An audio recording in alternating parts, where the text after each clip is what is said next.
Jesus, o Messias cristão. Um de seus discípulos sempre foi considerado culpado por sua morte. O motivo? 30 moedas de prata. Mas Judas realmente traiu seu mestre por dinheiro? Será que ele até mesmo existiu? É só analisar os evangelhos e outros suspeitos com motivos razoáveis emergem das sombras. Sacerdotes vingativos, um cruel governador romano, pregadores rivais e um príncipe assassino. Após 2000 anos, chegou a hora de reabrir esse caso.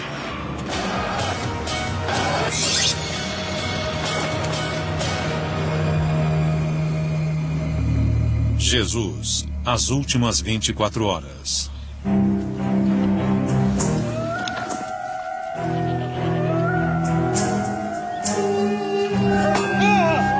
A crucificação de Jesus lançou uma religião que varreria o mundo.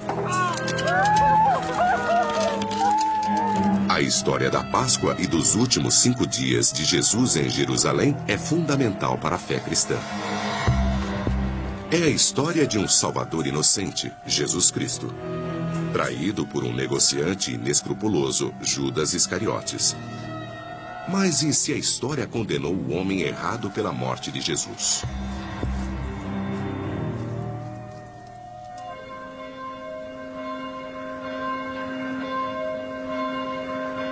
Jerusalém, a cena do crime.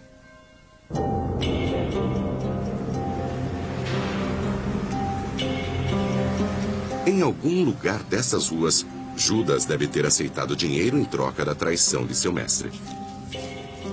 Soube que precisam de informações. Ninguém nega que alguém engendrou a morte de Jesus. Mas estudiosos da Bíblia do mundo todo entram em discordância quanto à culpa de Judas. Acho que ao analisar uma figura como Judas, devemos nos perguntar se existe algum tipo de base histórica em relação a ele. É triste ver que a história cristã colocou cada vez mais culpa sobre Judas, e isso é fato. Aprendemos que Judas Iscariotes sai e faz uma barganha com o sacerdote dirigente. E eu acho que isso é muito histórico e faz todo o sentido. Uma equipe de historiadores e teólogos irão liderar uma investigação desse caso encerrado. Eles vão se debruçar sobre os 4 evangelhos do Novo Testamento e realizar exames forenses nas cenas icônicas da Semana Santa. Um dos maiores desafios para os estudiosos da história de Jesus é determinar por que Jesus morreu e quem foi o responsável. Eles irão comparar os evangelhos entre si e com fontes históricas. Minha tarefa é analisar todos esses dados e ignorar a teologia para encontrar evidências de história real. Eles vão traçar os perfis de cada suspeito. Alguns deles são surpreendentes, mas totalmente plausíveis. Pôncio Pilatos foi o responsável? A hierarquia judaica foi responsável? Judas Iscariotes foi o responsável? As massas foram as responsáveis? Quem foi responsável pela morte de Jesus? Este é um dos mistérios pelos quais os estudiosos tentam se enveredar. E não é de surpreender que estudiosos diferentes encontrem respostas diferentes.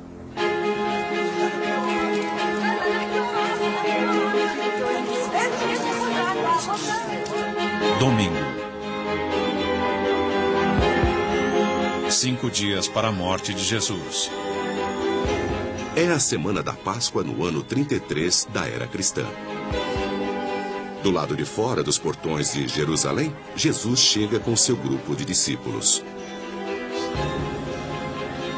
Vejo Jesus como uma pessoa que tem uma energia carismática tremenda. As pessoas ficavam admiradas em sua presença e sabiam, quando estavam perto dele, que havia algo muito especial.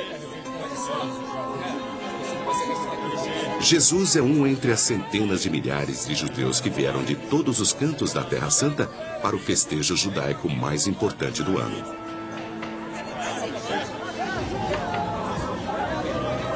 A semana da Páscoa em Jerusalém devia ser uma grande loucura. Não se esqueça que a Torá, a Bíblia judaica, diz que você tem uma obrigação. Você tem que ir a Jerusalém celebrar a Páscoa e deve fazer isso todos os anos. Mas, segundo os evangelhos, este ano é diferente, porque Jesus de Nazaré está prestes a trazer um novo reino de Deus. Escuta. Vão até o vilarejo. Sim, senhor. Assim que vocês entrarem, verão um burro. Sim, senhor. Desamarrem-no e tragam-no até mim. Entenderam? Tudo bem. Os evangelhos dizem que Jesus cumpre a profecia do Velho Testamento que, montado num burro, o Messias entraria triunfante em Jerusalém. Vamos receber o nosso Messias. Recebam bem o nosso Messias. Vamos dar boas-vindas ao nosso Messias. Ele é o nosso Messias.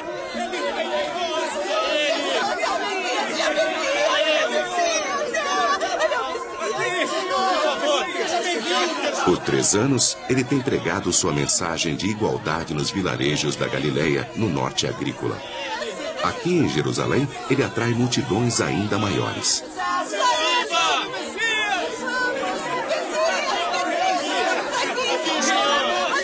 Claro que ele estava em contato com as necessidades do povo. E como ele mesmo tinha crescido na pobreza, num círculo de camponeses e tinha forte sensibilidade para o sofrimento do povo. Mas os 4 evangelhos revelam que existem vários homens que se sentem ameaçados por sua mensagem e por seu poder sobre o povo. Os suspeitos são os seguintes: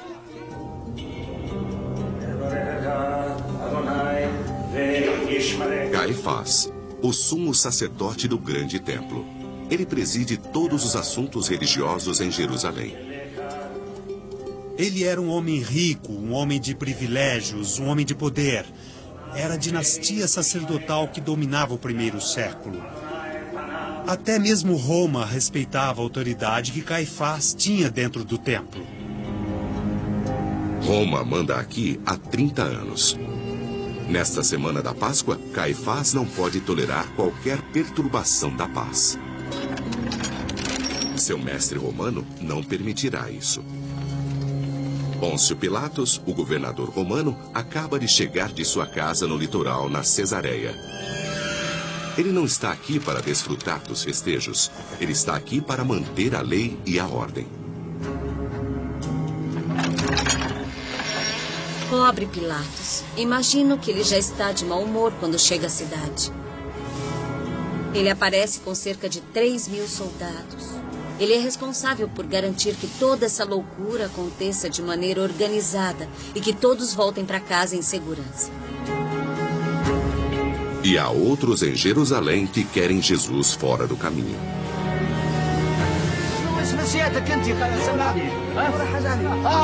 Os fariseus, uma seita judaica ortodoxa que entrou em conflito com Jesus repetidas vezes durante esses 3 anos.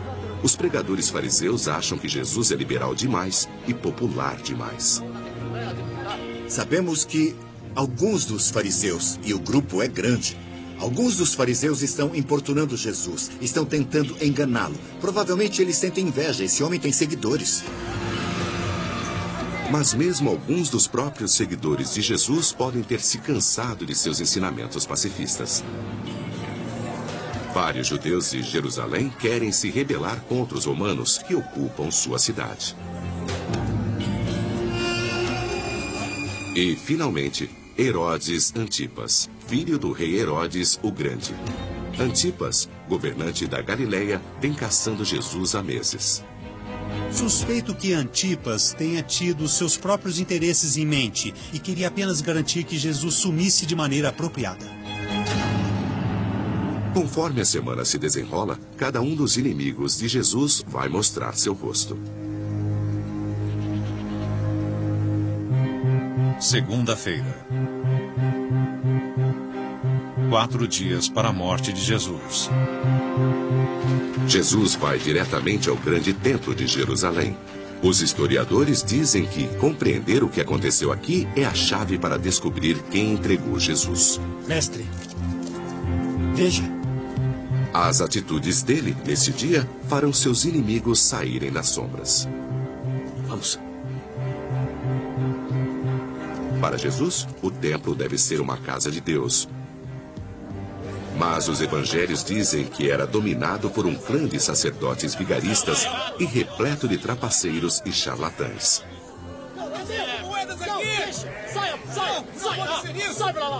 Existem várias provas nas fontes judaicas sobre ter cautela com os sacerdotes, porque os pesos deles não são exatos. Paguem os impostos aqui! Aqui, paguem os impostos! No templo, os peregrinos podem apenas comprar animais para sacrifícios com moedas locais. Isso os deixa expostos à exploração por parte dos cambistas inescrupulosos. Solta ela! Eu vim primeiro essa... Eu vim primeiro! Jesus teria ficado furioso. Uma coisa que sabemos sobre Jesus é que ele sempre lutou pelos desprivilegiados. As pessoas estavam sendo marginalizadas, jogadas na sarjeta da sociedade. Ele daria sua vida por elas. Ele ficaria furioso vendo esse povo ser trapaceado. Moedas aqui! Moedas! Vamos! Troquem as suas moedas aqui! Não está escrito que minha casa deve ser uma casa de oração?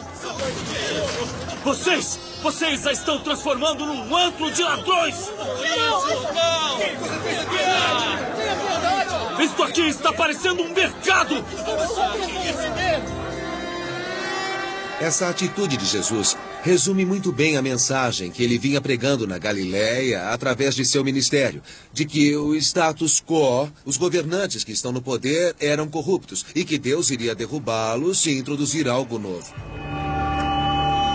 Segundo a tradição do Evangelho, os governantes da época, os sumos sacerdotes do templo, ficaram revoltados com o protesto violento de Jesus. Que providências vamos tomar? Os sacerdotes permitiam que os cambistas operassem no templo e eles lucravam com esse embuste. Mas não foram apenas os sacerdotes que se ofenderam. Depois do incidente no templo, os romanos, os fariseus e Herodes Antipas tinham a munição de que precisavam para conspirar contra Jesus. Mas qual deles realmente entregou Jesus? Os evangelhos alegam que foi alguém de seu círculo interno. Judas Iscariotes. Quarta-feira. 2 dias para a morte de Jesus. Há 2000 anos, um homem acima de todos os outros tem sido culpado pela morte de Jesus. Um de seus próprios discípulos, Judas Iscariotes. O caso contra Judas. Todos os 4 evangelhos alegam que Judas entregou Jesus aos sacerdotes por dinheiro. Eles não especificam onde ou de quem ele aceitou o suborno, mas os historiadores podem arriscar um palpite. A cidade de Jerusalém estava lotada naquela época do ano. Então teria sido fácil para Judas Iscariotes ir até a casa opulenta de algum sacerdote e falar com um criado. Encontrar alguém no portão e dizer: olhe, sei que estão interessados em conseguir informações. Eu tenho informações. Posso levá-los até ele. Moedas.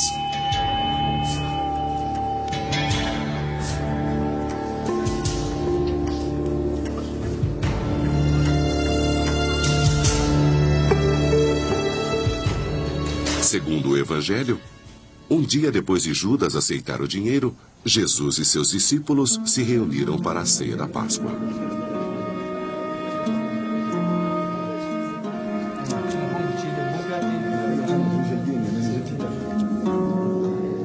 A última ceia é uma das cenas mais icônicas da tradição cristã. Aqui, Jesus previu a traição de Judas.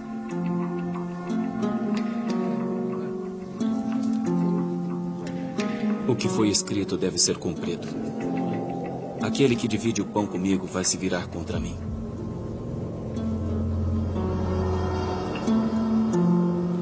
Um de vocês me trairá. Pergunte de quem ele está falando. É o homem a quem eu darei este pedaço de pão.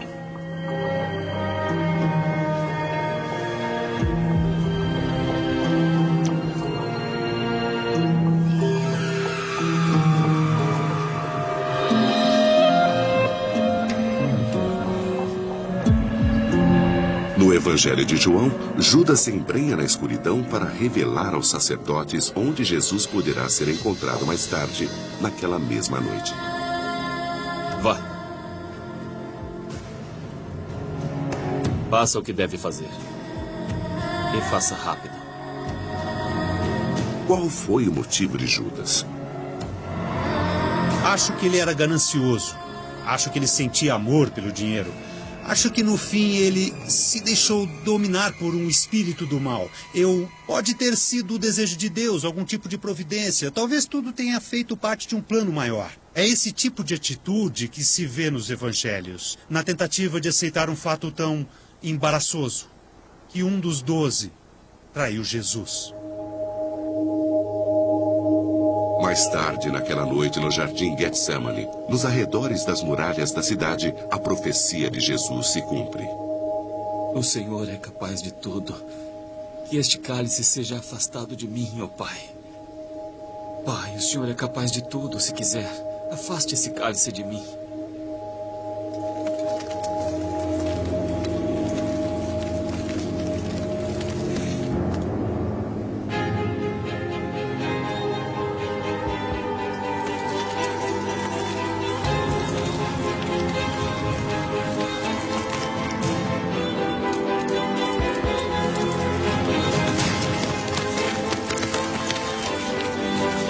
Por que estão dormindo? Levantem-se. O traidor está entre nós.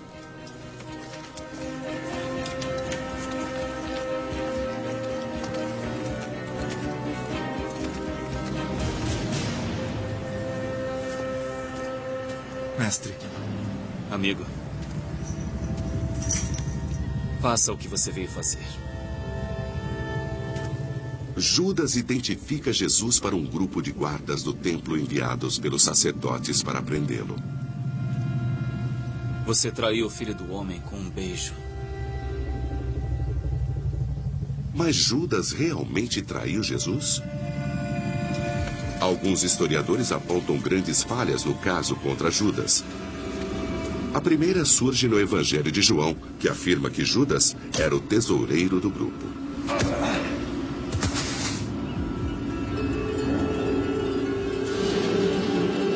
Ele faz parte do grupo, ele é um dos líderes.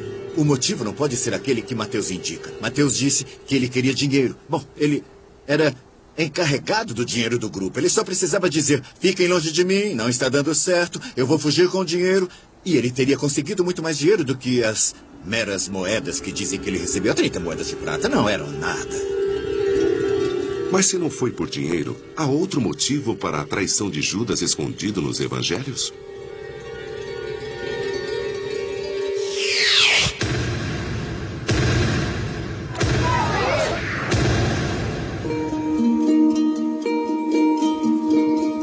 Dias antes, a caminho de Jerusalém, Jesus fez uma promessa a Judas e aos outros discípulos. Eles, seus 12 escolhidos, governariam junto dele todo o novo reino de Deus na terra. Agora, preparem-se todos. Nós podemos imaginar que, conforme o tempo passava e não havia sinais de que esse reino chegaria, alguns deles devem ter sentido certa raiva, talvez, ou desapontamento. Portanto, não é de surpreender que pelo menos um dos 12 discípulos se decepcionasse e se virasse contra a causa.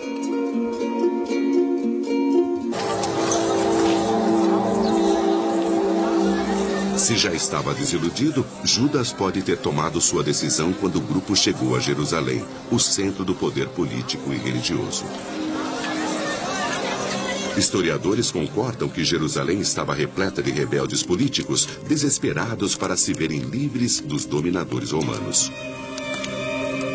Era muito fácil uma revolta ser iniciada e que as massas se exaltassem com a presença de líderes que pudessem comandá-las contra os romanos. Nós vemos Jerusalém como se fosse um vulcão. Ele ferve e alguma coisa vai entrar em erupção. Até os tradicionalistas acreditam que isso pode ter inspirado Judas a agir. A cidade estava em clima de rebeldia e Judas Iscariotes deve ter sido exposto a isso. E suspeito que isso tenha influenciado o seu modo de pensar. Imagino Judas Iscariotes ouvindo o povo dizer: o que o seu Jesus fez?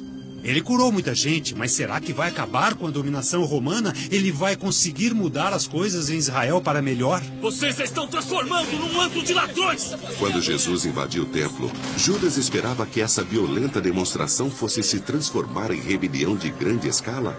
Shhh, agora não, não! Judas vê Jesus no templo e pensa, ei, é o meu herói, ele conseguiu. Qual é o problema, Jesus? O que está fazendo agora? Não é hora de rezar, é o momento de atacar. É o momento de ganhar a batalha. Não entende que vem dizendo todo esse tempo que vai combater Satanás, que vai trazer o reino de Deus? Jesus, vai lá! A frustração de Judas em relação a Jesus pode explicar sua visita secreta a um agente dos sumos sacerdotes para entregar seu mestre? Se você se deparasse com Judas, enquanto ele estava a caminho de se encontrar com o agente dos sumos sacerdotes, e pudesse interceptá-lo e perguntar, Judas, como pode fazer isso? Como pode trair seu mestre? Acho que ele teria dito, eu estou traindo? Foi ele que nos traiu. De qualquer forma, o Evangelho de Mateus atribui tamanho sentimento de culpa a Judas que ele se enforca. Mas será possível que os autores dos evangelhos tenham inventado não apenas o motivo para a traição de Judas, mas também o próprio Judas?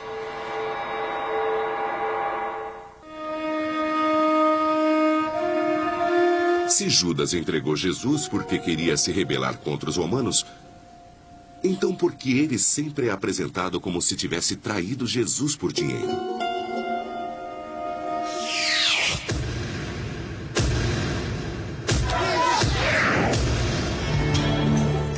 Quando os 4 evangelhos são analisados na ordem em que foram escritos, surge um padrão surpreendente.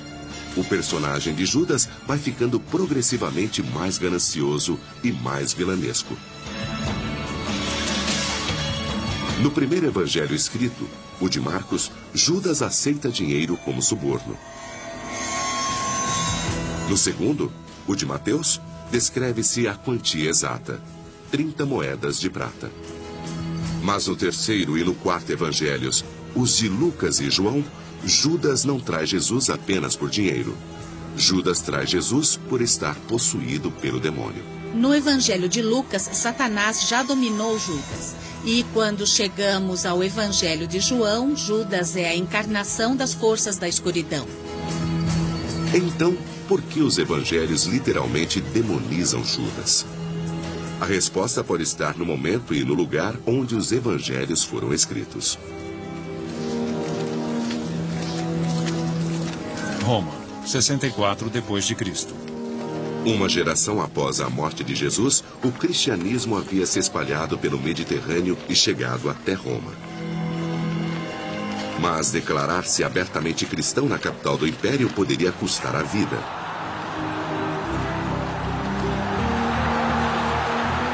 Crônicas romanas dizem que o imperador Nero usava cristãos como tochas humanas para iluminar seu jardim.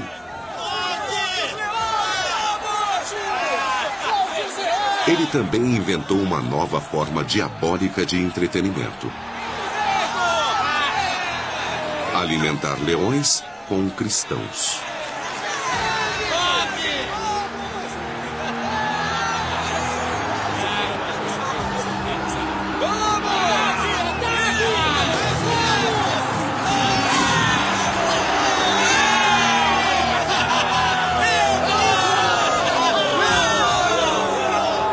E os cristãos, considerados membros de uma seita que se desgarrara do judaísmo, não eram apenas perseguidos pelos romanos, eles também estavam sendo rejeitados por seus companheiros judeus. A igreja praticava uma perseguição intensa na época e, ao mesmo tempo, não era possível se proteger nas sinagogas, porque eles estavam sendo expulsos das sinagogas e considerados hereges.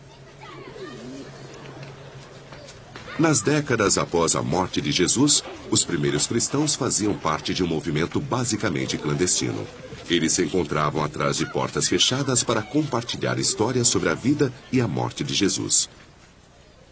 Obviamente, essa perseguição dos cristãos influenciou a forma como os cristãos entendiam a si mesmos e as suas tradições. Quando os cristãos contavam histórias sobre Jesus sendo perseguido, julgado e executado, eles contavam tais histórias sob a lente das histórias de sua própria perseguição.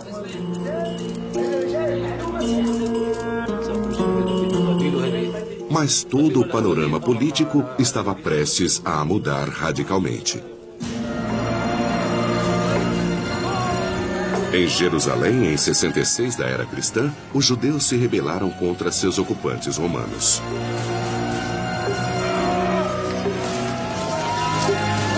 Em retaliação, centenas de milhares de judeus foram massacrados. A cidade santa foi incendiada e o grande templo foi demolido.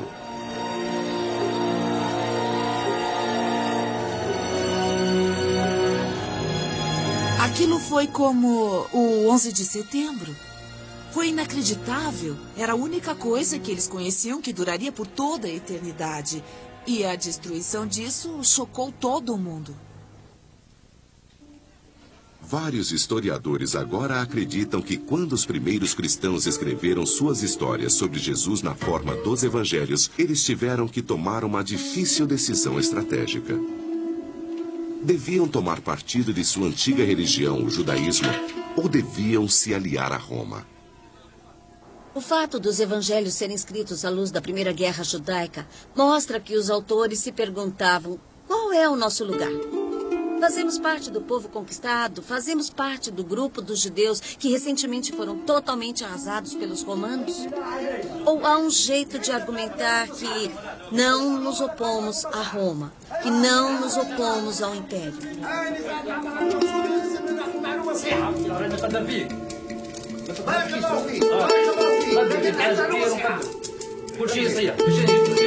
Se fosse politicamente eficaz para os autores do Evangelho uma aliança com Roma, uma forma de conseguir isso seria demonizando um importante personagem judeu na história de Jesus.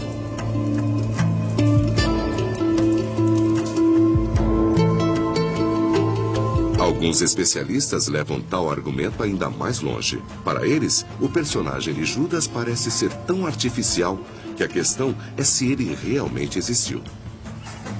Todos temos que confrontar a questão. Judas é uma criação da história literária? Bem, podemos argumentar que sim. É necessário ter um protagonista como Jesus e também um antagonista que seria Judas. Assim tem-se uma bela história. O fato de o nome de Judas ser Yehudá, ou judeu, é outra razão para nos perguntarmos se ele é, na verdade, um símbolo do mal, não uma pessoa que existiu. Mas nem todos os especialistas compartilham dessa visão. Quem é que vai inventar uma história sobre Jesus apontando um dos discípulos como traidor? Não tem como. Acho que Judas é um personagem real e tenho certeza de que ele foi retratado e mais tarde visto por várias gerações, da maneira como é visto, porque ele é uma personificação do mal. Assim como Jesus é a personificação do bem supremo. Recebam o nosso Messias. Seja qual for a verdade histórica, a história de Judas tornou-se central na crença cristã. Mas se o papel de Judas foi distorcido ou até mesmo inventado pelos autores dos evangelhos para que eles se distanciassem dos judeus, então quem entregou Jesus? Terça-feira. 3 dias para a morte de Jesus. Se o principal suspeito por trás da morte de Jesus, Judas Iscariotes, foi um artifício literário, então a investigação de assassinato continua aberta. Se o reino de Deus chegar amanhã, vocês estão prontos? Havia outros suspeitos em Jerusalém naquela semana, com fortes motivos para desejar a morte de Jesus. Se vocês acordarem pela manhã... Há 2 dias, Jesus vem pregando em todos os cantos do templo. Aqui, ele vai cruzar armas com um velho inimigo, os fariseus. O caso contra os fariseus. Por 3 anos na Galileia, Jesus havia se enfurecido contra os fariseus, uma seita religiosa de extremistas judeus que seguiam rigidamente as tradições do Torá. Jesus acreditava que eles respeitavam a palavra, mas não o espírito da lei. Os fariseus queriam que o povo continuasse num certo estado de pureza o tempo todo, coisa que na verdade era apenas exigida no templo. E Jesus Ele discordava disso. Ele não concordava que era preciso lavar as mãos o tempo todo. Ele não concordava com as rígidas normas de Sabá. Não era permitido colher nem um grão de trigo para comer. Ele devia ser o maior antagonista dos fariseus. Segundo o Evangelho de Marcos, a intenção dos fariseus era destruir Jesus. E eles planejaram uma armadilha para ele. Mestre, eu tenho uma pergunta. O senhor é um homem honesto. Nós sabemos disso. O senhor nos ensina apenas a lei de Deus. Então, minha pergunta é... devemos ou não pagar impostos ao imperador romano?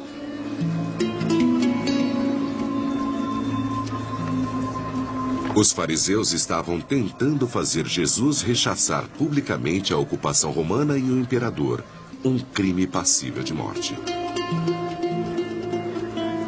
Seus hipócritas.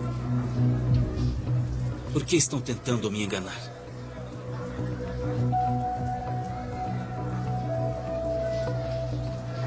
Deem-me uma moeda.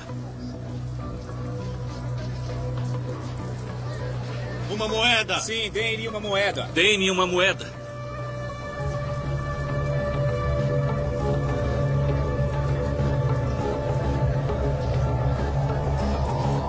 De quem é esta cabeça? De César. De quem é a cabeça, a inscrição? De César. Portanto, a César o que é de César, e a Deus o que é de Deus.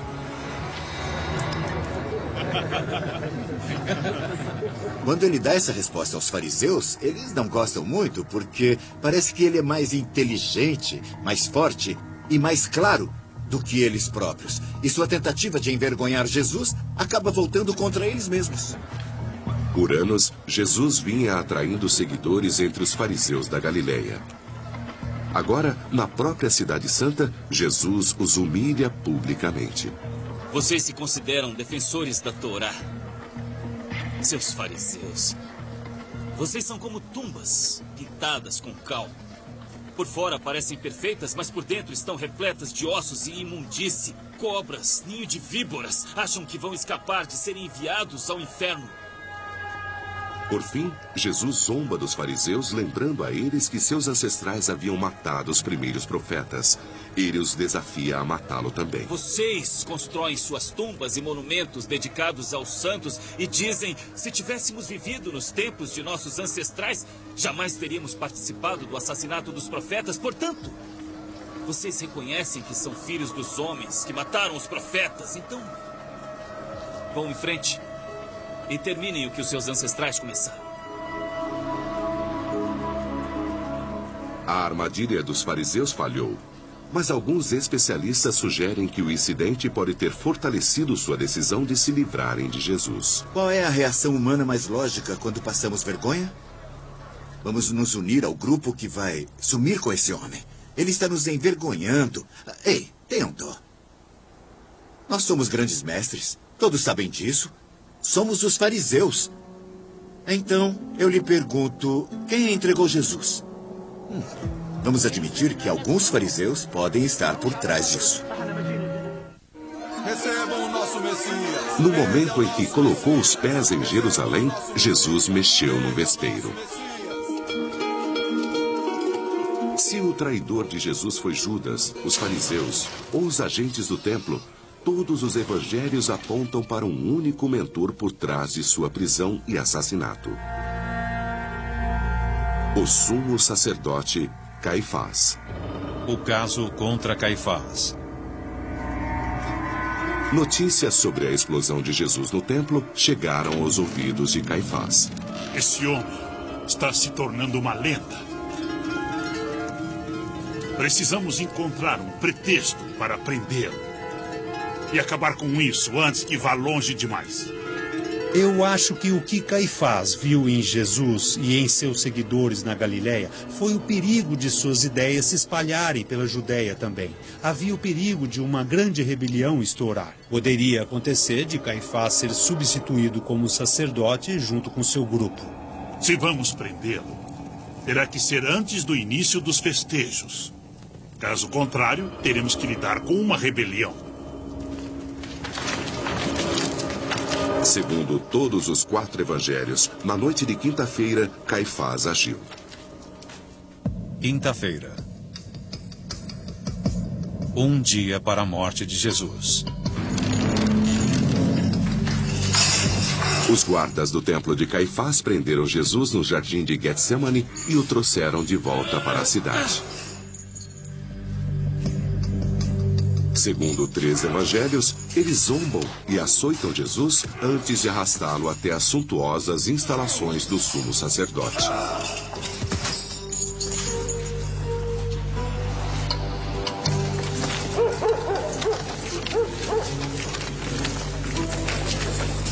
Aqui, Caifás o aguarda com os outros membros do Alto Conselho Judaico, o Sinédrio.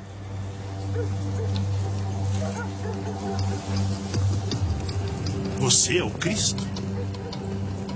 Você é o filho do abençoado? Não vai responder? Segundo todos os evangelhos, menos o de João, o motivo de Caifás para prender e interrogar Jesus é simples. Caifás presidia o templo. Ele se inflamou pelo fato de Jesus ter invadido seu território e revirado as bancas dos cambistas.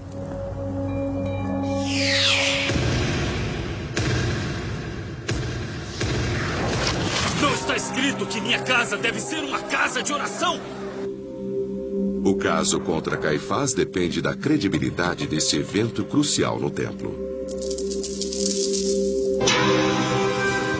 A tradição cristã diz que as ações de Jesus foram tão dramáticas que ele limpou o templo da corrupção. Mas alguns especialistas analisam a estrutura física do lugar e duvidam que um homem possa ter causado tamanha comoção.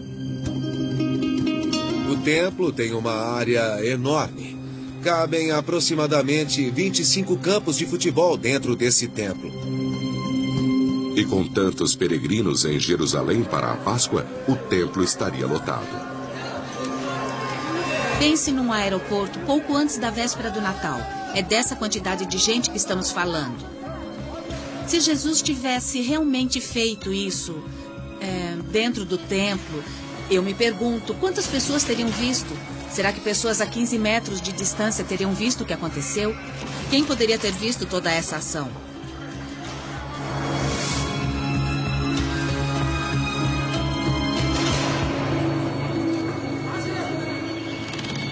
Outro motivo faz os especialistas questionarem a exatidão histórica do incidente no templo.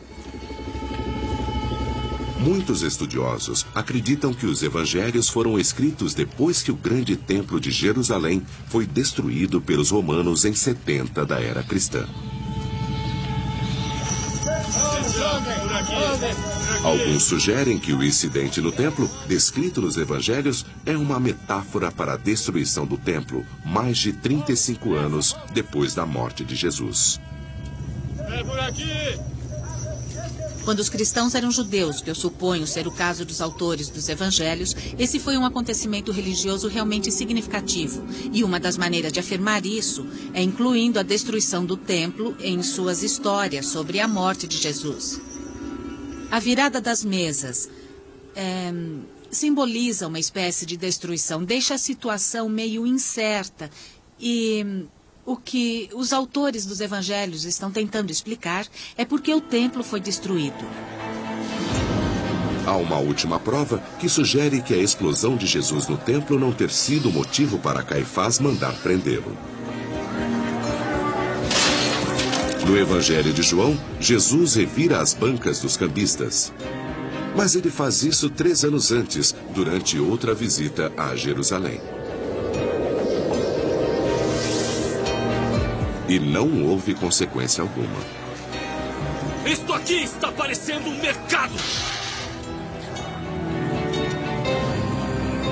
Se o incidente no templo foi escrito para explicar um evento que ocorreu décadas mais tarde, vem a pergunta: será que isso aconteceu mesmo?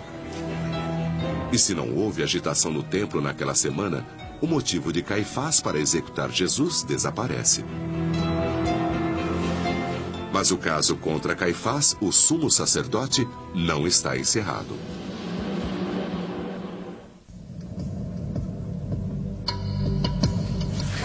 Após a prisão de Jesus, o sumo sacerdote Caifás interroga Jesus. Segundo 3 dos 4 evangelhos, isso ocorre antes de um julgamento convocado especialmente pelo Sinédrio, o Conselho Judaico. Mas em apenas um dos evangelhos, o de Marcos, Caifás recebe a exata resposta que queria de Jesus. Você é o Messias? Você é o Filho de Deus? Eu sou. O sumo sacerdote diz, você é o Messias, o Filho de Deus? Jesus responde, eu sou. Esse é um momento fantástico. Ah! Precisamos chamar mais testemunhas! Todos nós ouvimos essa blasfêmia! Qual é o veredito? Culpado! Ele é culpado! O veredito de culpa dá aos sacerdotes a permissão de maltratar Jesus. Mas o Evangelho de Marcos representa o relato exato do que realmente aconteceu?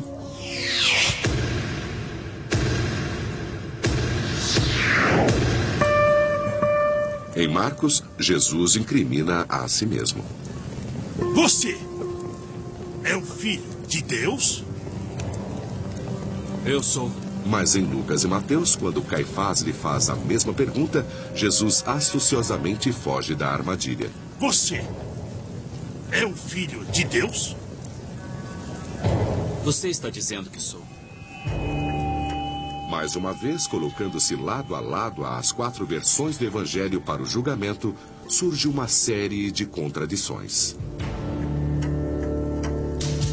Em Marcos e Mateus, o julgamento acontece à noite. Mas em Lucas, ele ocorre durante o dia.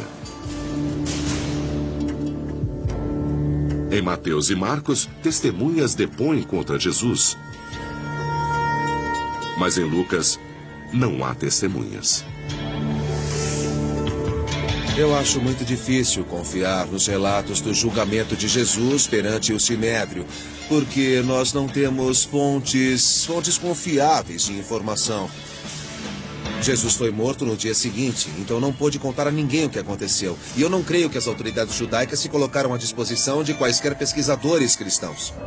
Com julgamento ou não, os poderes de Caifás como sumo sacerdote eram limitados.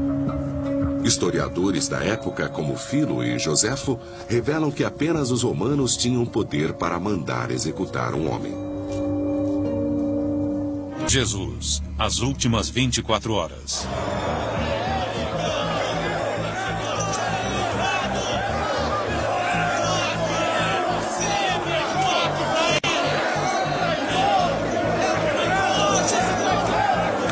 Jesus agora é vítima de outro julgamento, desta vez realizado por Pôncio Pilatos, que foi induzido pelo sanguinário Caifás e uma multidão de judeus que implora pelo sangue de Jesus. O que é isso? O que está acontecendo aqui? Caifás? Esse homem é um problema. Ele é um arruaceiro. Esse homem deve morrer! Crucifique-o! Crucifique-o! Crucifique-o! Pilatos invoca o que os evangelhos chamam de antiga tradição de Páscoa para libertar um prisioneiro. Barrabás, um rebelde assassino, é trazido ao lado de Jesus. E uma escolha é oferecida à multidão. Posso libertar um homem.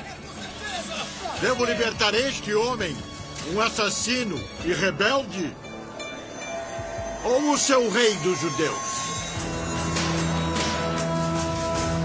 Barrabás! Liberte Barrabás! Liberte Barrabás! Barrabás! E este homem? Crucifique-o! Crucifique-o! Caifás é retratado como um agitador da multidão. Mas a exemplo do que acontece com a descrição de Judas, há uma mudança significativa de um evangelho para outro.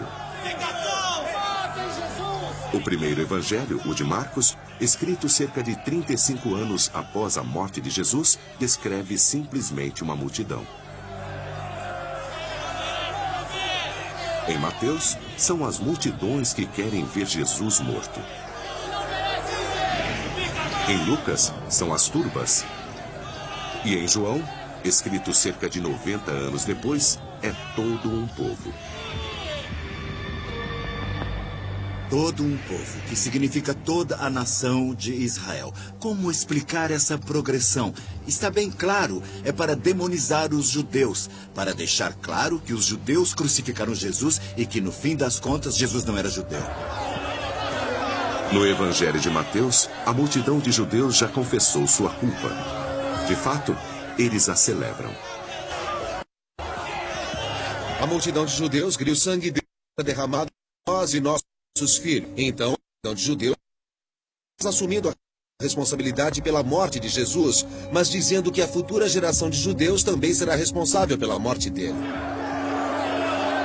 Estudiosos argumentam que o fato de todos os judeus terem aceitado essa responsabilidade no Evangelho de Mateus foi levado ao pé da letra pelos cristãos na Idade Média. Isso, obviamente, causou terríveis atos de antissemitismo ao longo dos séculos. Quando os cristãos subiram ao poder, eles puderam se aproveitar disso para dizer que os judeus tinham aceitado a culpa pela morte de Jesus, que eles eram assassinos de Cristo e que mereciam ser castigados. Se a história da paixão foi distorcida pelos autores dos evangelhos para incriminar os judeus, o papel histórico de Caifás também não teria sido distorcido? Se o julgamento pelos judeus foi inventado e a multidão diante de Pilatos exagerada, então talvez Caifás tampouco tenha sido o vilão sanguinário retratado no Novo Testamento. Eu rejeito totalmente a afirmação de Caifás querer que ele fosse crucificado. Isso faz parte da técnica dos autores dos evangelhos para exonerar os romanos e fazer com que alguém assuma o papel de perseguidor de Jesus. Mas se não foi Judas, Caifás ou os fariseus os responsáveis pela morte de Jesus, então quem foi? Sexta-feira. O dia da morte de Jesus.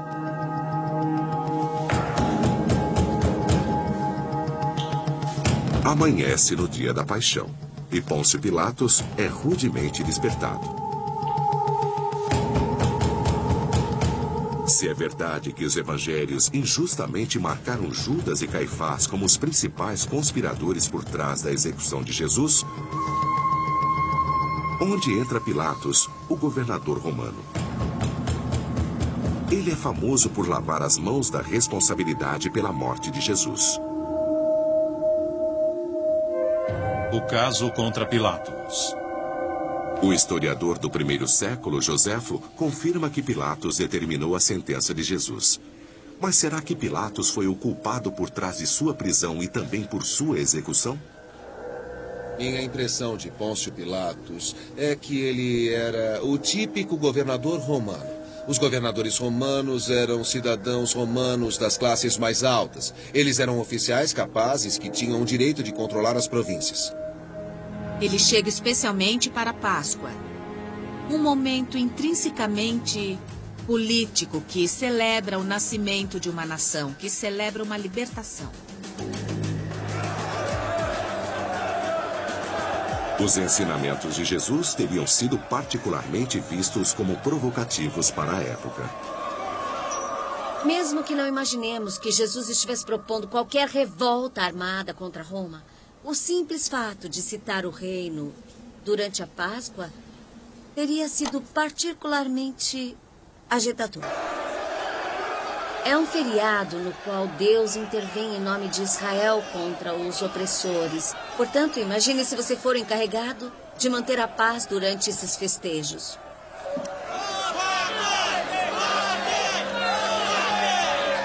Pilatos e Caifás teriam sido velhos conhecidos. O que é isto? O que está acontecendo aqui? Caifás? O que é isso? Esse homem é um arruaceiro. Ele causa problemas aonde vai. Ele é uma ameaça à nossa nação. Então julguem-no por suas próprias leis. Tenho certeza de que ele não só era condescendente, como também desprezava o povo judeu. Chega! É um povo que ele não consegue entender, é um povo que age e come de maneira diferente. Mas, ao mesmo tempo, ele tem a sabedoria de qualquer governador, que sabe que para manter a ordem na sua região de domínio, ele não pode ser provocativo demais.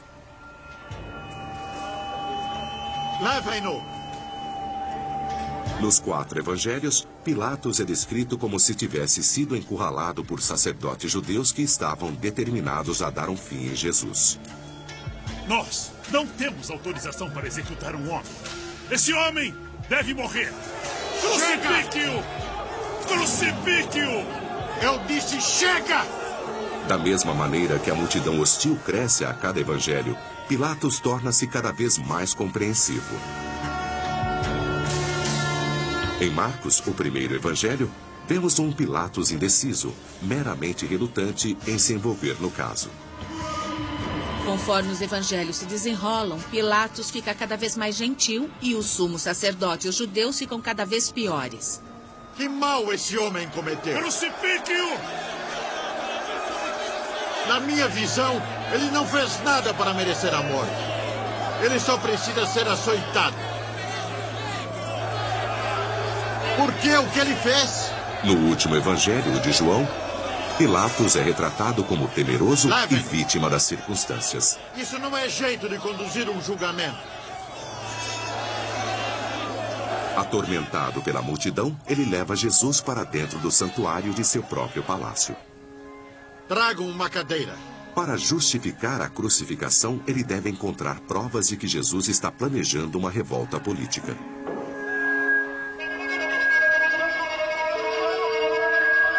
O que você fez?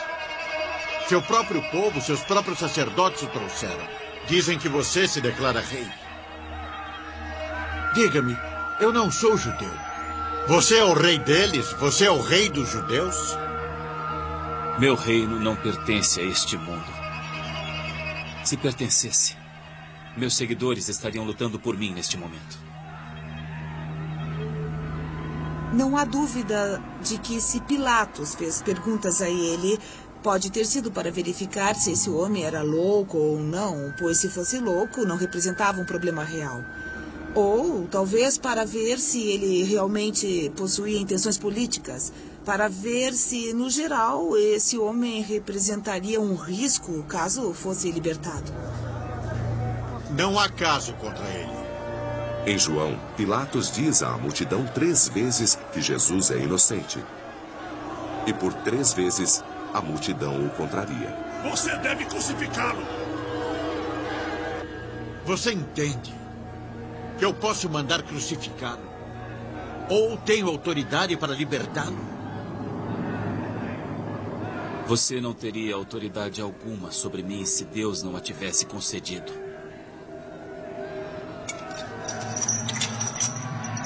Parte da necessidade disso é para mostrar que Pôncio Pilatos é mais um lacaio do que um líder com autoridade. Ele está sendo convencido, não consegue se decidir. Pilatos hesita tanto nas escrituras cristãs para executar Jesus que no Evangelho de João, Jesus precisa cutucá-lo e dizer: prossiga com isso, você é menos culpado do que o sumo sacerdote.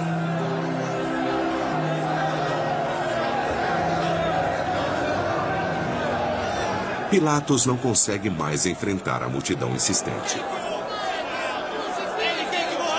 E no Evangelho de Mateus, tragam água. Por fim, ele lava suas mãos da responsabilidade. Se é isso que querem, eu lavo minhas mãos do sangue deste homem. Condenem-no vocês mesmos. Mas a história sustenta isso? Pilatos era impotente e indeciso? Registros deixados pelos historiadores do século I sugerem que ele era um homem totalmente diferente. Todos os evangelhos retratam o governador romano Pôncio Pilatos como uma figura fraca e indecisa que relutou em derramar o sangue de um homem inocente. Mas os historiadores do século I, Joséfo e Filo, pintam um quadro muito diferente. Ele foi um dos poucos, se não o único governador a ser convocado a ir a Roma por tratar o povo com brutalidade excessiva. Para quem está num regime colonial brutal, é significativo ser tão brutal que acaba sendo chamado de volta ao quartel-general. Os autores dos evangelhos cristãos os escreveram décadas após a morte de Jesus, quando Roma dominava as terras sagradas. Será que eles mascararam o personagem de Pôncio Pilatos para caírem nas graças dos romanos? Gostaríamos de conhecer a verdadeira posição de Pilatos. O escritor judeu da época, Filo, descreve Pilatos como inflexível, teimoso e cruel, com uma mistura de obstinação e determinação. Joséfo entra em maiores detalhes.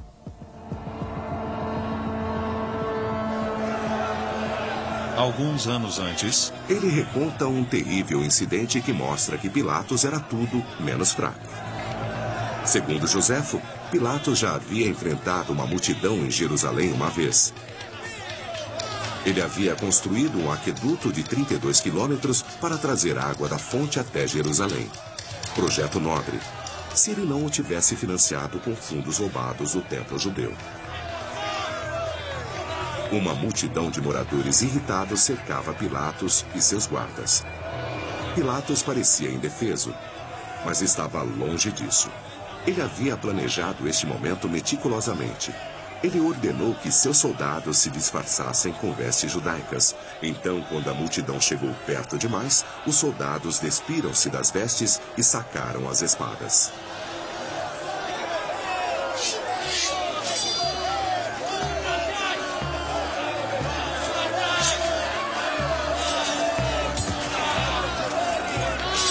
Se pudermos acreditar nesse relato, então fica difícil imaginar o Pôncio Pilatos retratado nos evangelhos. Então temos Pôncio Pilatos, uma figura histórica sedenta por sangue, dizendo: eu não acho que Jesus tenha feito nada errado, não vou condená-lo. Por que vão me obrigar a executá-lo? Mas tudo bem, fiquem sabendo que eu lavo as minhas mãos. Qual era o verdadeiro Pilatos? O burocrata medroso ou o bruto militarista? Devemos confiar nos evangelhos ou nos antigos autores como Joséfo e Filo? Alguns argumentam que os autores, ambos historiadores e ambos judeus, não foram neutros. Eles o vilificam. Eles têm ressentimentos, eles têm preconceitos próprios. Tanto o Filo quanto o Joséfo, então, retratam Pilatos como um monstro, um homem extremamente corrupto. Mas se por outro lado os relatos de Joséfo e Filo estiverem corretos, as implicações são profundas. Eu vejo Pilatos como uma figura política que toma decisões rápidas e geralmente brutais. Ele não tinha interesse em Jesus, ele não era judeu, ele considerava esse povo uns idiotas, com ideias estranhas, e analisando Joséfo, a impressão é a mesma. Temos um Pilatos que é impiedoso, um Pilatos que é decidido. Portanto, a intenção de mascarar Pilatos não é histórica, mas sim uma tentativa de possibilitar que os evangelhos tenham êxito nos mundos grego e romano. Se Pôncio Pilatos era brutal e não medroso, isso dá uma definição totalmente diferente ao relacionamento entre Pilatos e Caifás. Sabe que não vou tolerar qualquer agitação. Eu sei. Estamos sabendo desse profeta Jesus. Ele vai causar problemas? Imagino Caifás dizendo: olhe, nós dois sabemos que Jesus não é uma pessoa politicamente perigosa. É tudo conversa. Às vezes palavras levam a ações. Sabemos que seus seguidores não andam armados. É verdade que ele tem entusiasmado um pouco as multidões. Se eu trouxer Jesus aqui, você promete não fazer mais nada? E Pilatos teria dito: você tem 15 minutos para trazê-lo até mim. Não tenho todo o tempo do mundo. Vamos dar um fim nisso agora mesmo.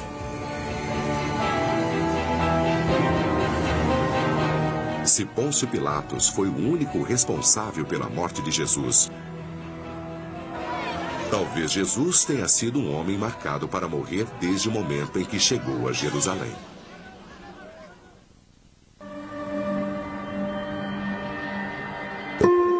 Se os historiadores do século I estiverem certos e Pôncio Pilatos foi um governador perverso e impiedoso, ele poderia estar rastreando os passos de Jesus desde o momento em que entrou em Jerusalém no domingo de Ramos? Os especialistas estimam que Pilatos levou cerca de 3.000 soldados romanos para Jerusalém naquela semana. A função deles era ficar de olho nos encrenqueiros, e Jesus se encaixava muito bem nessa descrição. Claro que os romanos não falavam aramaico, mas se centenas de milhares de pessoas de repente espalhassem folhas de palmeira diante de uma pessoa montada num burro e dissessem que ele era o Messias, não seria preciso falar aramaico para saber que quando alguém fala Messias, está se referindo ao rei dos judeus.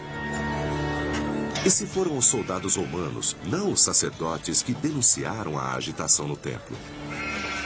O templo ficava às sombras da fortaleza romana de Antônia. Então pode ser que Pilatos, não Caifás, tenha sido o principal responsável pela prisão de Jesus. Há pistas sugestivas no Evangelho de João. Segundo João, soldados romanos participaram da prisão de Jesus no jardim de Getsemane. Se romanos estavam presentes, então é provável que Pilatos estivesse dando as cartas.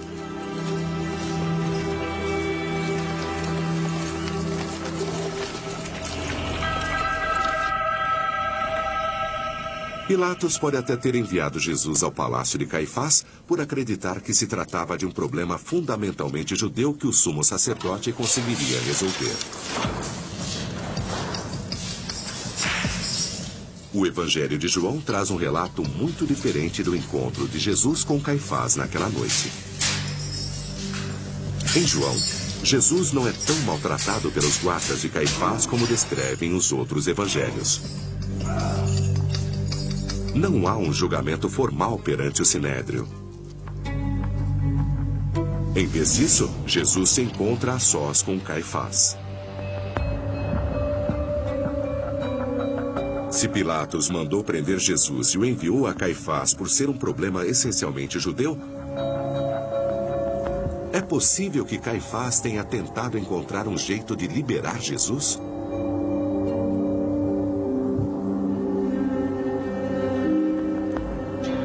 O que realmente aconteceu quando Caifás e Jesus se encontraram? Eu estou tentando ajudá-lo. Os judeus adoram chegar à verdade com debates e discussões. Isso é o bom judaísmo, porque apenas Deus guarda toda a verdade. Não eu pode estou ser dessa tentando forma. Eu sei que está, mas não pode ser assim. Provavelmente tiveram uma bela discussão. Eu não sei até onde posso ir. Todos os 4 evangelhos concordam que Jesus finalmente foi entregue a Pilatos. Mas se Pilatos não era um burocrata passivo, e sim um tirano impiedoso, como devemos interpretar os eventos que se seguiram?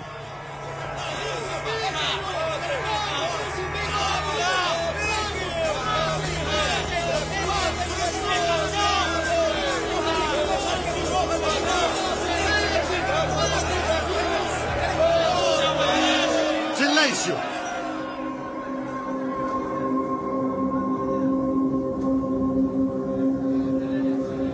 Quer dizer que você se considera um rei. Você é o rei dos judeus? O militarista Pilatos, retratado nos registros históricos de Joséfo e Filo, certamente não teria sido acuado por uma multidão. Eu não acho que havia uma multidão no julgamento de Jesus perante Pilatos. Não havia ninguém presente para tomar notas, então os autores dos evangelhos não sabem o que aconteceu. Só mais tarde, historiadores cristãos inventaram que a multidão de judeus clamou pela crucificação, e então Pilatos cedeu ao desejo dela. E contrariando as escrituras, se não havia uma multidão, o que dizer da existência de Barrabás? Se Barrabás era mesmo um rebelde, eu ficaria surpreso se ele ainda estivesse vivo. Mas ele, estando vivo ou não, jamais seria libertado.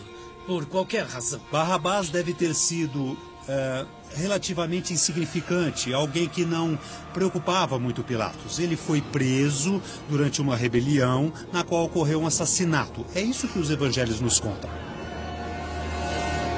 Na minha opinião, Barrabás é um ótimo exemplo de personagem fictício. O fato de a multidão estar exigindo que o criminoso seja libertado e que o humilde Jesus seja condenado é outra forma encontrada pelos autores dos evangelhos para vilificar o povo judeu. Então, talvez seja possível que Barrabás jamais tenha existido. Se não havia uma multidão de judeus clamando pela execução de Jesus, nem Barrabás. Se os soldados romanos prenderam Jesus e ele foi julgado por Pilatos, o impiedoso governador romano, então o peso da culpa não mais recai sobre os suspeitos judeus.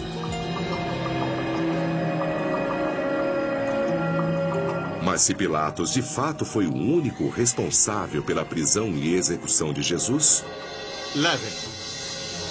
Qual foi o seu verdadeiro motivo? Será que ele queria apenas se livrar do arruaceiro? Ou será que fazia parte de uma conspiração maior? Existem outros personagens escondidos nos evangelhos responsáveis por incriminar Jesus? Ele é um arruaceiro. Ele causa agitação por onde passa. Começou na Galileia e agora se espalhou para cá. Ele é galileu. Sim, ele é. Nesse caso, ele está sujeito à autoridade de Herodes. Chame Herodes. Herodes Antipas era o governante judeu da Galileia e filho do famoso rei Herodes, o Grande. O caso contra Herodes Antipas.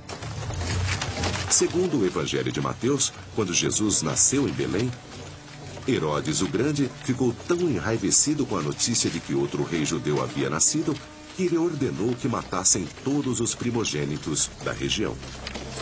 Agora, mais de 30 anos depois, será que seu filho Herodes Antipas tinha vindo a Jerusalém para terminar o trabalho do pai? Vou apontar outro suspeito, Herodes Antipas. Ele teria ficado furioso se qualquer um na sua região, a Galileia, levasse o crédito e a honra que apenas ele merecia. Ele queria ser assim como Herodes o Grande, o rei dos judeus.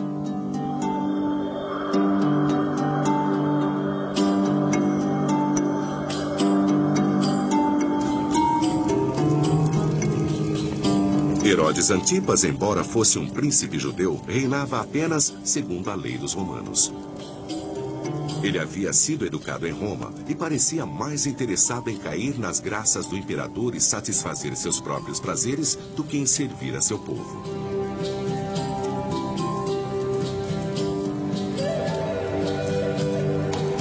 Antipas ficara enfurecido com os ensinamentos de João Batista, primo e mentor de Jesus, pois João declarara que o casamento incestuoso de Herodes era pecado. Herodes Antipas, ameaçado pela popularidade de João Batista, resolveu prendê-lo. O Evangelho de Marcos relata que após sua enteada Salomé encantar os convidados de um banquete com uma dança sensual, ela exigiu uma sombria recompensa. A cabeça de João numa bandeja.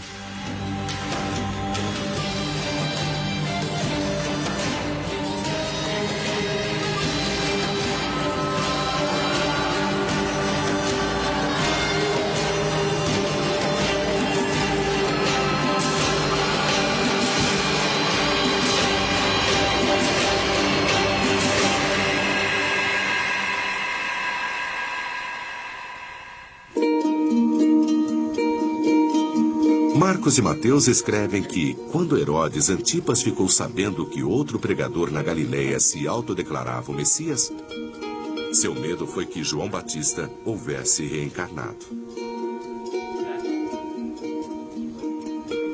Acho que Herodes ficou apreensivo e preocupado com o fato de que o espírito de João havia retornado, mais poderoso do que nunca, e que operava em Jesus. Então eu acho que ele tinha motivos para se preocupar. Acho que Herodes Antipas teria adorado se livrar de qualquer um que lhe causasse algum problema, reunisse multidões ou não reconhecesse que ele próprio era o rei dos judeus. O Evangelho de Lucas diz que quando Jesus começou a reunir cada vez mais discípulos à sua volta, Herodes saiu ativamente em sua caça. E talvez ele tivesse não apenas razões políticas, mas também financeiras para mandar executá-lo. A missão de Jesus era salvar os proscritos e os pecadores, e os coletores de impostos corruptos eram seu principal alvo. O Evangelho de Lucas revela que um de seus 12 apóstolos, Mateus, era um coletor de impostos que Jesus convenceu a abandonar seu posto. E Jesus havia estimulado outros coletores de impostos a abandonar sua vida de corrupção, fato que teria enfurecido Herodes. O coletor de impostos cobrava o máximo possível para poder enriquecer, e boa parte do dinheiro ficava com Herodes. Herodes queria dinheiro. Então Herodes queria que o coletor fosse o mais falso e mais injusto possível para conseguir mais dinheiro. E Jesus queria justiça. Segundo Lucas, até os fariseus, a seita judaica que repetidas vezes havia confrontado Jesus, enviaram a ele um aviso de que Herodes queria vê-lo morto. Isso indica que não era uma ameaça vazia. Pode dizer a essa raposa que hoje e amanhã estarei ocupado expulsando demônios e curando doentes, mas que em breve seguirei meu caminho. De qualquer forma, é inconcebível que um profeta tenha seu encontro com a morte em qualquer lugar que não seja Jerusalém.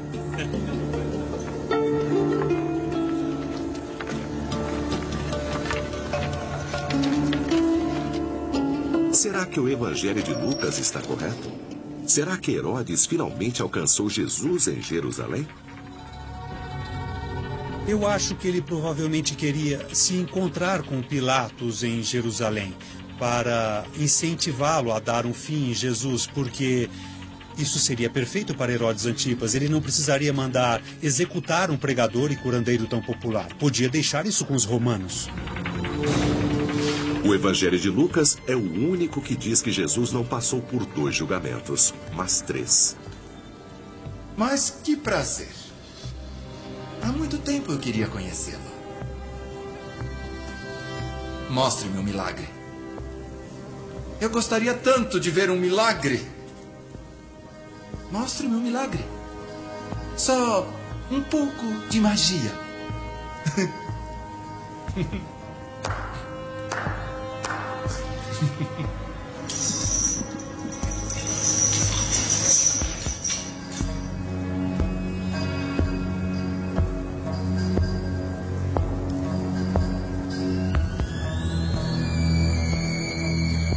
Você é o Messias?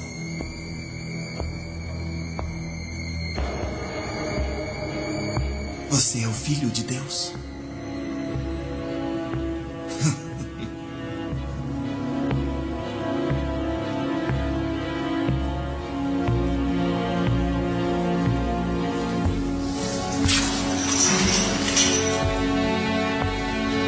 Segundo Lucas, Herodes zomba de Jesus e o obriga a usar as vestes de um rei. Você está parecendo um rei agora.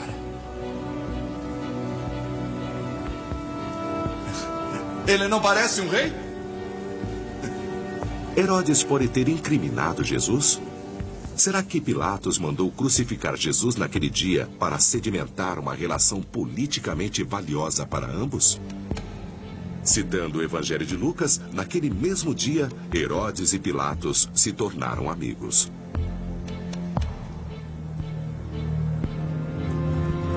Há uma última evidência possível para esta teoria. Em 1886, o túmulo de um monge foi escavado por arqueólogos no Egito. Dentro dele, foi descoberto um fragmento de um 5º evangelho perdido. O Evangelho segundo Pedro. O Evangelho de Pedro é um dos mais interessantes evangelhos fora do Novo Testamento. E, infelizmente, não temos o texto completo, apenas um trecho. Mas esse trecho é interessante porque no julgamento de Jesus, não é Pôncio Pilatos que ordena a morte de Jesus, mas sim Herodes Antipas. Leve.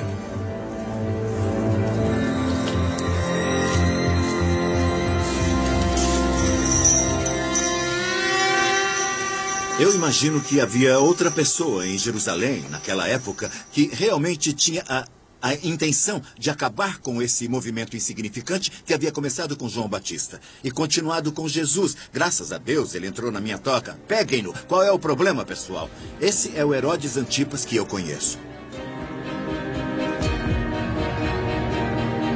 Um governador brutal e interesseiro e um príncipe corrupto e devasso. Será que esses dois homens impiedosos bolaram uma trama para matar Jesus? As evidências são fortes. Se essa for a verdadeira história, então os autores dos evangelhos, na sua tentativa de caírem nas graças de Roma, ergueram um véu sobre os verdadeiros acontecimentos daquele dia. Mas há outro personagem nos evangelhos que tinha um motivo totalmente diferente para ver Jesus sofrer e morrer. Será que os acontecimentos da Semana da Paixão fizeram parte de um plano divino, sendo o próprio Jesus o mentor de tudo?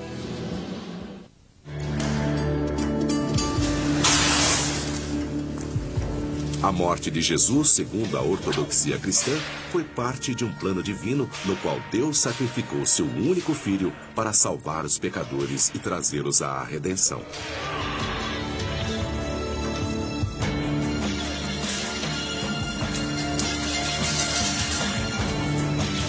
Mas e Jesus, o homem? Ele foi apenas um ator nesse drama? Ou, na verdade, foi o mentor de sua própria morte? O caso contra Jesus.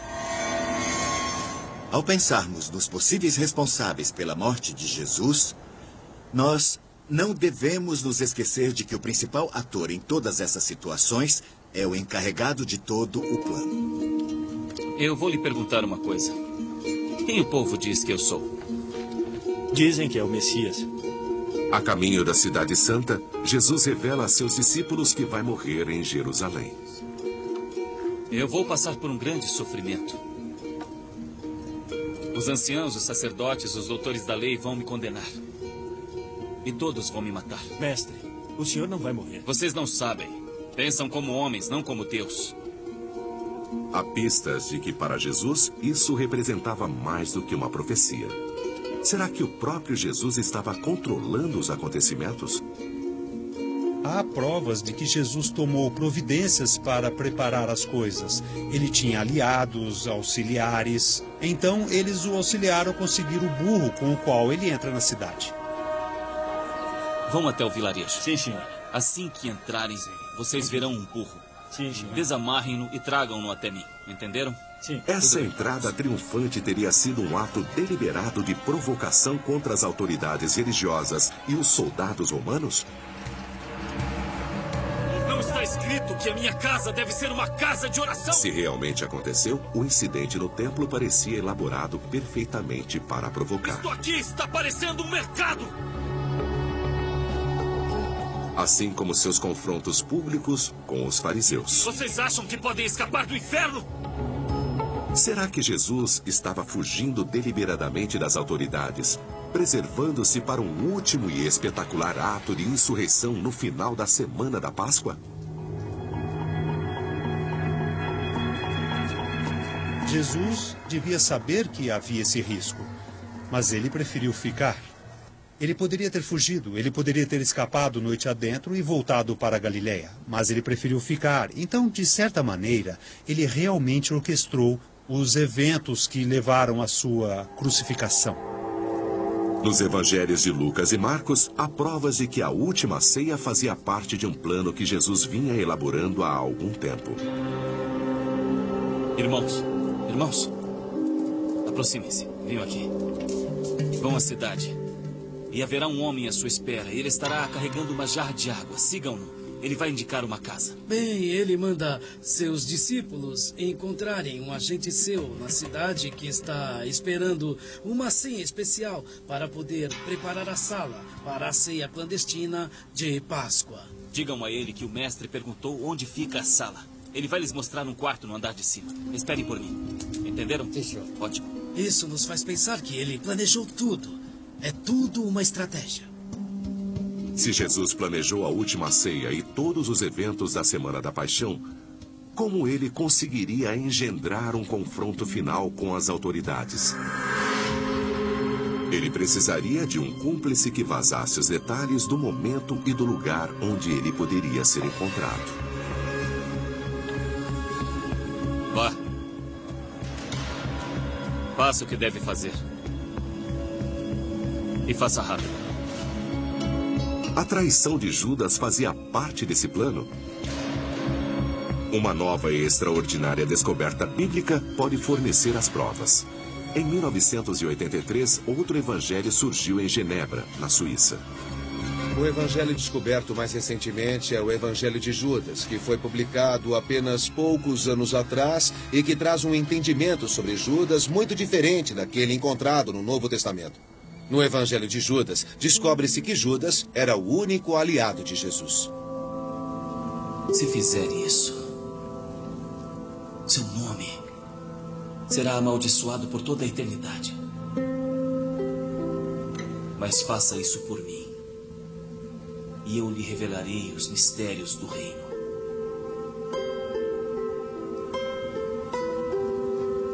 Não posso, mestre. Por favor. Não me obrigue a fazer isso. Eu também desejo que esse fardo seja retirado de mim.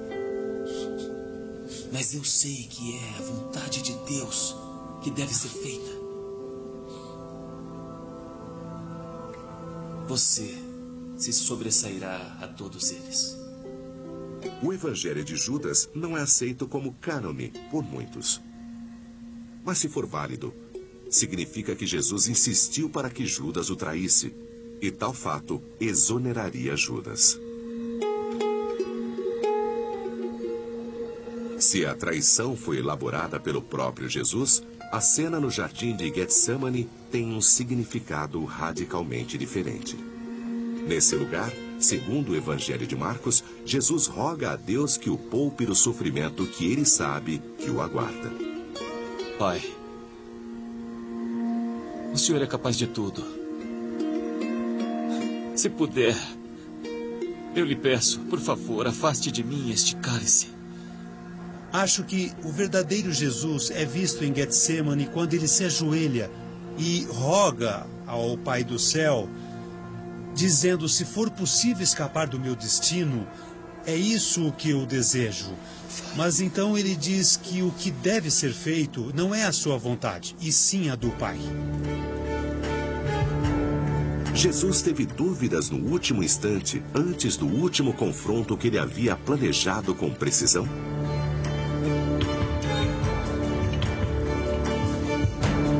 O jardim de Getsemane ficava numa montanha com vista para Jerusalém. Mesmo à noite, os guardas não poderiam ter se aproximado sem serem vistos. Provavelmente eles estariam carregando tochas porque precisavam enxergar o caminho. O relato é que eles podiam chegar portando facas ou espadas, e ele pôde vê-los chegar. Então por que ele fica parado? Por que ele não foge para o deserto? Ele jamais seria encontrado.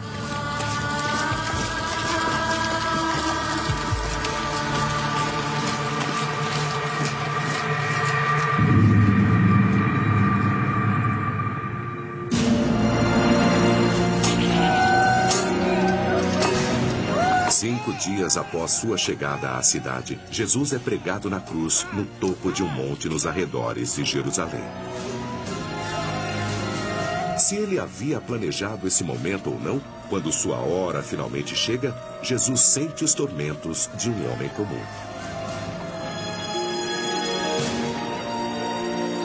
Na cruz, Jesus grita: Eli, Eli, lama sabachthani. Meu Deus, por que me abandonaste? Acho que vemos o verdadeiro Jesus naquele momento, angustiado, não desejando verdadeiramente seu próprio sofrimento e morte, mas compreendendo que é assim que deve ser. E ele está disposto a aceitar. A crucificação de Jesus ainda é o símbolo mais poderoso da fé cristã. Mas quem realmente engendrou a morte de Jesus? Os autores dos evangelhos culpam o infiel Judas, que entregou seu mestre a sacerdotes coniventes, e o alto sacerdote Caifás por agitar a multidão que clama pela morte de Jesus. Mas os evangelhos também falam das brigas de Jesus com seus rivais, os fariseus, e dão pistas de que havia militantes secretos em seu próprio grupo. Registros históricos apontam o dedo da suspeita para o brutal e impiedoso Pôncio Pilatos. E o devasso príncipe Herodes Antipas tinha um motivo para matar Jesus que perdurava por gerações. Ao reexaminar os evangelhos no contexto da época precária na qual foram escritos, ao compará-los um com os outros, já que não contam exatamente a mesma história, ao confrontá-los com outras crônicas históricas, quem afinal incriminou Jesus? A derradeira investigação de assassinato não é mais um caso simples de solucionar.